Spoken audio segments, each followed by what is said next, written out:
Hello, friends. I am here today representing BCDI, Black Child Development Institute.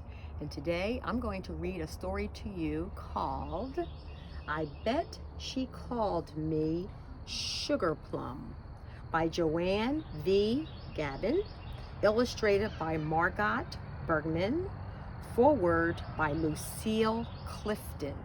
Now, as I read this book to you today, I'm going to be making connections to the story from my own experiences.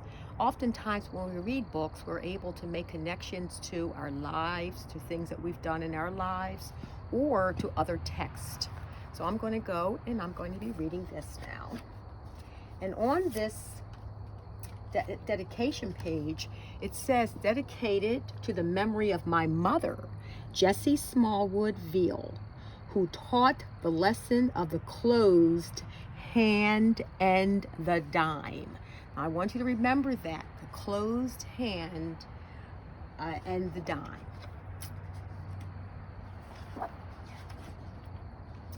Mama, please tell me about Grandma.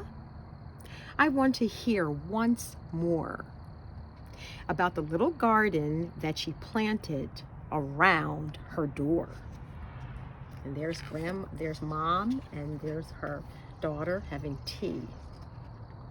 Sweetie, in a patch no bigger than a yard, your grandma planted cabbage, beans, and bright red rhubarb. Wow, that rhubarb is certainly something that I can relate to because I remember my grandmother giving me rhubarb, which was a very interesting vegetable. Your grandma was kind, loving, and giving as can be. She often sat and talked with me and had a cup of tea. Mama, tell me the story like the one you told that time, when Grandma taught the lesson of the closed hand and dime. Well, your grandma always bought our groceries in bushels and 50-pound sacks. We would load our long green car from the very front all the way to the back. Then she called all the neighbors, and each one would bring a bag. And that reminds me of my neighborhood when I grew up, and we had a very special lady who would do the same thing. She would buy groceries and share them with the entire neighborhood and load it up with our groceries until the bag almost sagged. I didn't understand why she gave so much away when we had worked so hard to collect it all that day. So, your grandma placed a dime in the center of my hand and told me, close your fingers as tightly as you can. Then she tried to put a quarter into my balled up fist. You see, sugar, she said, nothing can get out, but nothing can get in. Mama, I like to hear that story of how much Grandma shared. I always will remember just how much my grandma cared. Mama, tell me about the game. You know the one, when she called you every sweet name under the sun. I bet you can think of some sweet names that your mom and dad have called you also. Well, let's see. Oh, I remember all the lovely names. Dumpling, Sugar Lump, and Sweet Potato Pie. But I loved it most when she called me the apple of her eye. You must ask someone what that means, the apple of her eye. Mama, please tell me, did I grow up inside of you and swell you like a spinning top? Did I grow and grow until you looked like you would pop?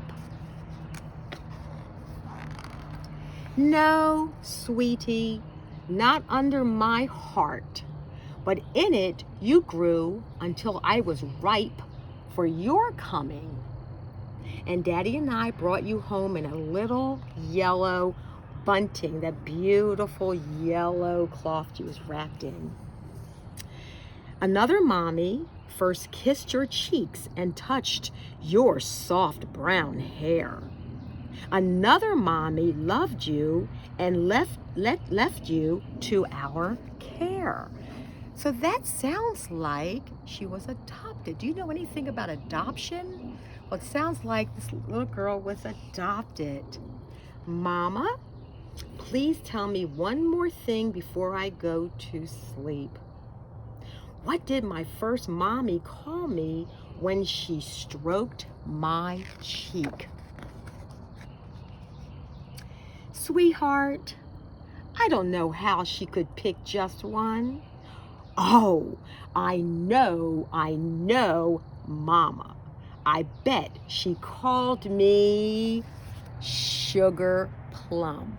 I hope you really enjoyed this story, and I'd like you, as you move on, to continue to read at least 15 minutes every night.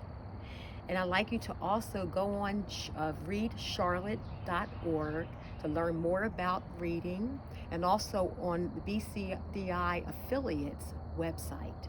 Thank you.